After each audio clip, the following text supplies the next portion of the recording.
현실적인 이야기를 해보려고 하는데요. 저는 과학고등학교를 조기 졸업하고서 카이스트 학석과학을 나오고서 그 다음에 창업을 했습니다. 근데 솔직히 말하면 제가 어릴 때는 뭐가 되고 싶었냐면 의사가 되고 싶었습니다. 그리고 지금 시점에서 뒤를 돌아보면 그때 공부 잘했던 친구들은 의사 혹은 변호사를 하고 있습니다. 되게 이 점이 슬픈 일이라고 생각을 하는데요.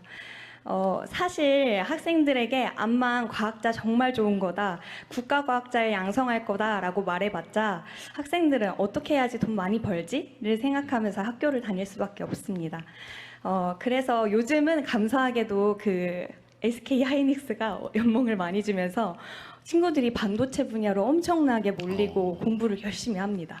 그러니까 저는 결국 이 인재 양성을 잘하려면은 과학자들이 돈을 잘 버는 세상이 되어야 되고, 단순히 연봉을 높여야 한다가 아니라 그 과학자들이 나중에 되게 잘 되는 세상을 만들려면 산업계가 부흥해야 한다고 생각을 합니다. 그럼 어떻게 산업계가 부흥하냐? 과학자들이 자기들이 연구한 걸 가지고 창업하려 할 때, 혹은 연구 과제를 할 때 결국 그 말씀하신 실패할 용기를 주시는 게 굉장히 중요한데요. 그래서 저는 본인들이 연구했던 그 주제를 가지고 혹은 본인들이 공대생으로서 창업을 할 때에 그런 면에서 인센티브나 아니면 실패할 용기를 조금 더 부여해 주시는 것이 실질적인 도움이 될 것 같습니다. 그렇게 해서 성공한 기업들이, 공대 출신 기업들이 많아지면 저 선배처럼 될 수 있네 라는 생각을 가지고 어린 학생들도 현실적인 고민을 가지고 이공계에 남아있을 거라는 생각이 듭니다. 말씀 들어주셔서 감사합니다. 정말로 훌륭한 지적을 하신 것 같습니다. 요새 SK가 월급을 많이 주는 모양이군요. 훌륭한 기업인 것 같아요. 근데 이것도 진짜 요즘 기업 문화가 많이 바뀌긴 바뀌었어요. 제가 여러 논란이 있는데 보니까 그 노동자들의 노동을 착취해가지고 이제 월급 떼어먹고 뭐 그런 데 있더라고요. 최근에 문제되는 데가. 줘야 될 돈 안 주고 떼어먹으려고 그러고 막 가혹하게 노동 조건 만들어서 사람들 죽고 다치고 막 이렇게 해서 거기서 이익을 보는 이 기업. 아니, 그리고 반대로 첨단 과학 기술에 투자해서 정말 국제 경쟁력을 기술로 실력으로 결판을 내면서 이렇게 수익을 나누는 그런 기업들로 이렇게 크게 나눌 수가 있는데, 제가 보기엔 대한민국도 그렇고 앞으로 전 세계가 그러겠지만 이제 노동자들 그 쥐어짜고 착취해가지고 거기서 돈 벌겠다 이런 생각하는 건 성공하기 어렵습니다. 뭐 잠깐 성공할지 모르겠지만.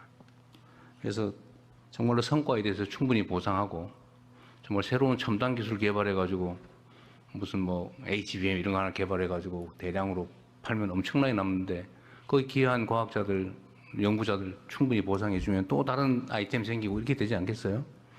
우리 사회 전체 분위기도 좀 그래 바뀌어야 될 것 같고요.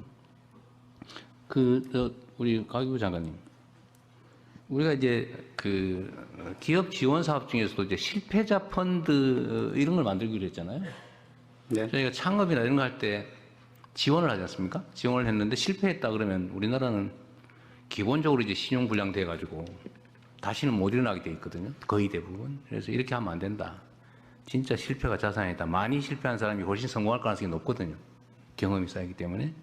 그래서 실패자들에 대해서도 우리가 뭐 금융제도나 이런 데서는 다시 재기가 어렵게 돼 있긴 하지만 그런 것도 많이 완화할 거고, 펀드 지원도 실패자들을 우대하는 그 펀드도 만들고 하는데, 요 과학 연구 분야에서도 아까 우리가 말은 했지만 실패한 사람에 대해서 차별하지 않겠다 수준까지 겨우 얘기한 것 같아요. 실패자들을 좀 우대해주는 인센티브를 주는 것도 한번 연구해 보시면 어때요? 네. 아니, 선의를 가지고 열심히 했는데 연구가 실패할 수 있잖아요. 그런데 사고 쳐가지고 그런 거 빼고 열심히 했는데 실패했다. 오히려 저는 그런데 기회를 더 줘야 되지 않을까? 그런 생각이 드는데, 똑같이 기회를 주겠다도 중요한데 그보다는 아예 특정 섹터를 하나 만들든지 해가지고 기회를 별도로 추가로 주는 걸로 네. 검토해 보십시오. 한 가지 좀 제가 예시를 좀 들어보면, 카이스트에 오준호 교수님이라고 있었는데, 이분이 당시에 일본에서 2003년, 4년 요때 이제 일본이 굉장히 휴머노이드 로봇 이런 쪽으로 많이 치고 나갔을 때 아무도 안 된다고 했대 그 레인보우 로보틱스라는 회사를 만들어서 결국에는 뭐 많은 어떤 그 부정적인 의견들이 많았지만은 끝까지 도전을 하셔서 거의 3조, 4조 원에 달하는 기업 가치를 만들고 엑시트를 하셨습니다.